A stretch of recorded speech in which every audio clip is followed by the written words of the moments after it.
In the realm of folk and country melodies, John Denver stood as a radiant figure, his songs resonating deeply with audiences. However, on a regular day in October, his existence took a startling twist. Envision the scene: Denver in the pilot's seat of a compact personal aircraft, gliding over a stunning landscape.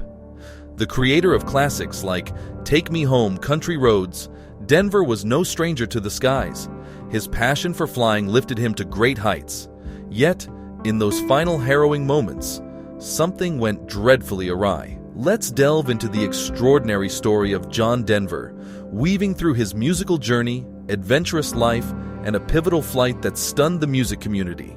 Initially named Henry John Deutschendorf Jr., John Denver arrived in this world on December 31, 1943. His name honored his father, Henry Deutschendorf Sr., a skilled U.S. Air Force pilot and instructor. His Air Force family's nomadic lifestyle led them across various states, including New Mexico, Oklahoma, Arizona, Alabama, and finally Texas. Denver's shyness and frequent moves made forming close friendships difficult. His fondest memories were at his grandmother's farm in Oklahoma, immersed in classic country music.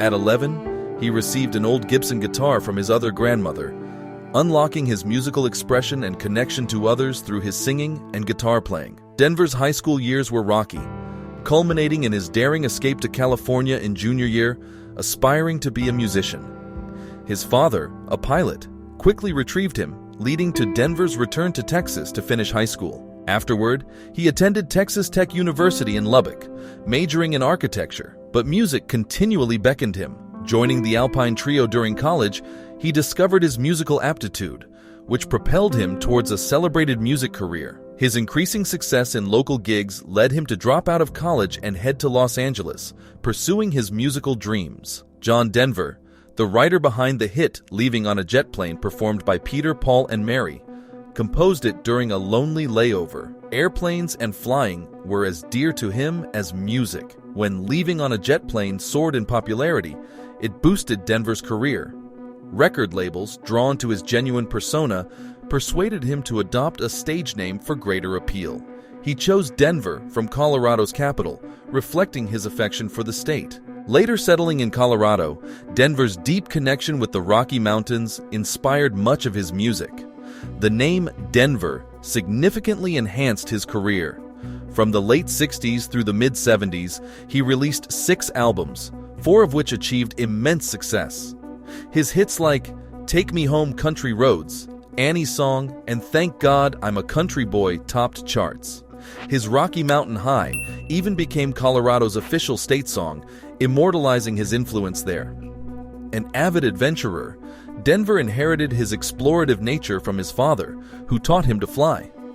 By the mid-70s, he was a skilled pilot, certified in various aircraft types, and had logged over 2,700 flight hours. He also trained to fly jets, using them for concert travel. The 1970s marked Denver's career zenith, with about 300 songs recorded and 33 million records sold globally. He also ventured into television and film, displaying his versatile talents. However, the 1980s saw a dip in his career. Though he continued performing, Denver became an early advocate for environmental issues in his music, starting with Whose Garden Was This? By Tom Paxton, leading to more songs about environmental concerns. In the expansive and wild landscapes of the American West, John Denver found solace and adventure, but his curiosity didn't stop there. He harbored a deep fascination with space, leading him to pass NASA's rigorous tests for physical and mental fitness for space travel. Denver was on the brink of becoming the first civilian astronaut aboard the Challenger.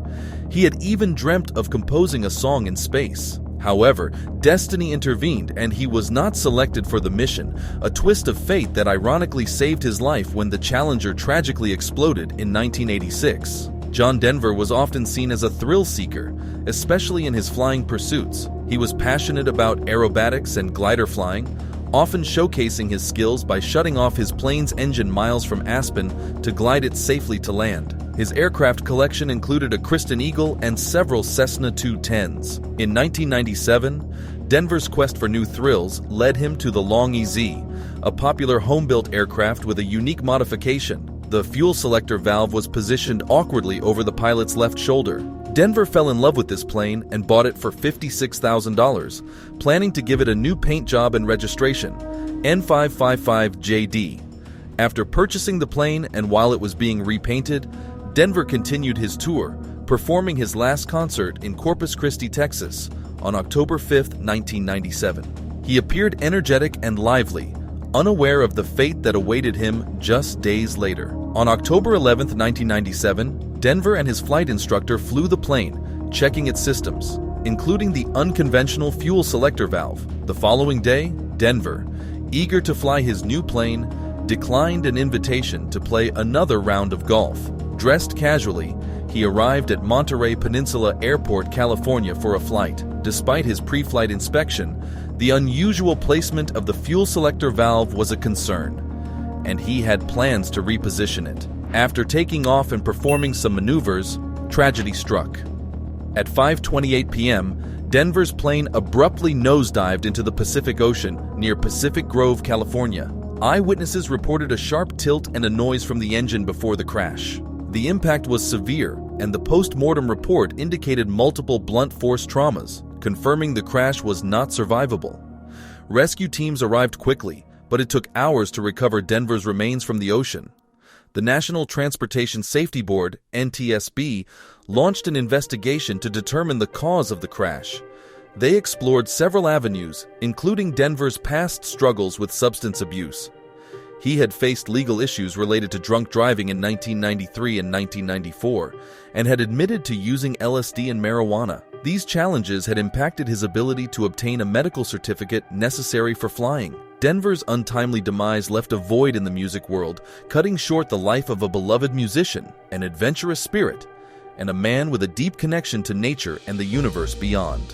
In 1994, John Denver's life was further complicated when he accidentally collided his Kristen Eagle plane with a Cessna on a runway in Jackson Hole. These incidents highlighted his struggles with alcohol. Although he told his doctor in 1995 that he only consumed a few drinks a week while traveling and had no issues with alcohol abuse, his prior legal issues led the FAA to revoke his medical certificate in March 1997. Despite this, Denver continued to fly, possibly driven by his adventurous spirit and love for flying. Post-crash blood tests showed no drugs or alcohol in his system.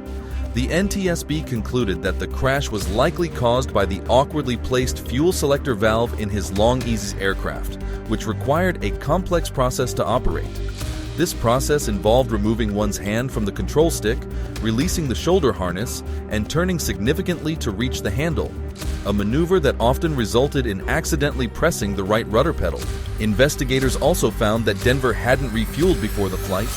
If he had, he wouldn't have needed to switch fuel tanks mid-flight. He told a mechanic he planned to fly for only an hour and didn't need more fuel, unaware of the impending tragedy. John Denver's life ended abruptly at 53, but his legacy endures. In Denver, Colorado, a 15-foot bronze statue at Red Rocks Amphitheater, part of the Colorado Music Hall of Fame, honors him. The statue depicts Denver as a conservation activist, guitar in tow, with an eagle landing on his arm. In 2014, he posthumously received a star on the Hollywood Walk of Fame, celebrated by his children Jesse Bell and Zachary. Denver's music continues to resonate with people worldwide, providing comfort and inspiration through its timeless appeal. And remember, don't forget to subscribe to our channel for more captivating stories and unique insights. Stay connected with us for future updates and exciting content.